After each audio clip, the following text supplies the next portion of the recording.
ভারতবর্ষে ধেয়ে আসছে গাজওয়াতুল হিন্দ। এটা ছোট করে দেখার কোনো সুযোগ নেই, এর উপর নির্ভর করে অনেক কিছু বিষয় আছে। গাজওয়াতুল হিন্দ কাকে বলে?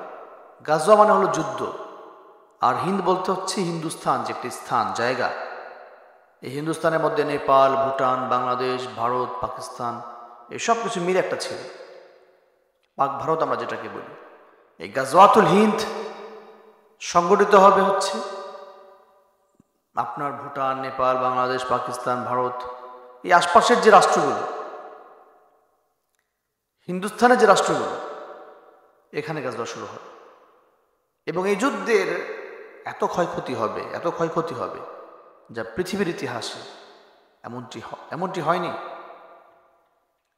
রাসূল করিম সাল্লাল্লাহু আলাইহি ওয়াসাল্লামের ভবিষ্যৎবাণী রয়েছে যে এই যুদ্ধে মুসলমানদের জয় হবে।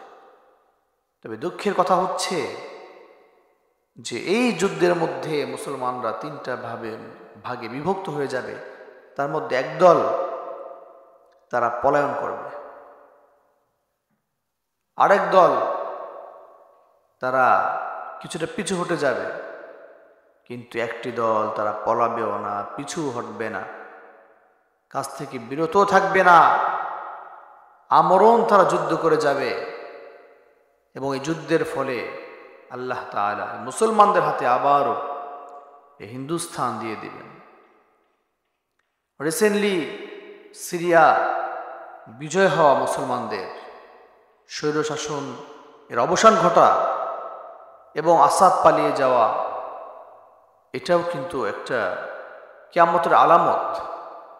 এবং এই গাজওয়াতুল হিন্দের মধ্যে এই ক্ষয়ক্ষতি যে ব্যাপকতা লাভ করবে, এখান থেকে আমরা বুঝতে পারি যে কিয়ামত খুবই সন্নিকটে। অতএব আমরা আমাদের হিসাবকে একটু যাচাই করে নিই, কীভাবে খাচ্ছি, ঘুমাচ্ছি, চলছি, আমাদের চলন বলন এটা কতটুকু ঠিক হচ্ছে, এটা ভাবা উচিত। আমরা কি গাজওয়াতুল হিন্দ আসলে পালিয়ে যাব, পিছিয়ে যাব, না সামনে অগ্রসর হব? আপনি কোন দলে যেতে চান? সো চয়েস ইজ ইয়োর্স, পছন্দ আপনাদের। সো বি কেয়ারফুল, আমরা সতর্ক অবস্থায় চলি এবং যে কেউ যা বলবে তাই মেনে নিয়ে যেন গোমরা না হই। এটা খুবই খুবই গুরুত্বপূর্ণ একটি বিষয়। এবং এই যে মুসলমানদের তিনটা ভাগ, যারা পিছু হটবে, এটা মূলত হচ্ছে মুসলমানদের মধ্যে একটা অংশ টোটালি শহীদ হয়ে যাবে, আরেক দল পলায়ন করবে, আরেক দল সামনে অগ্রসর হবে, তারাই হবে বিজয়ী। তাদের মাধ্যমে আল্লাহ তাআলা গাজওয়া হিন্দ বিজয় করে তাদের গলায় মালা পরিয়ে দিবেন, অর্থাৎ বিজয় হয় এটার গলার মালা। আল্লাহ তাআলা আমাদেরকে গাজওয়াতুল হিন্দ পর্যন্ত যদি বাঁচিয়ে রাখেন, যেন প্রথম সারির হতে পারি, আল্লাহ তাআলা আমাদের তৌফিক দান করুক। আল্লাহুম্মা আমিন।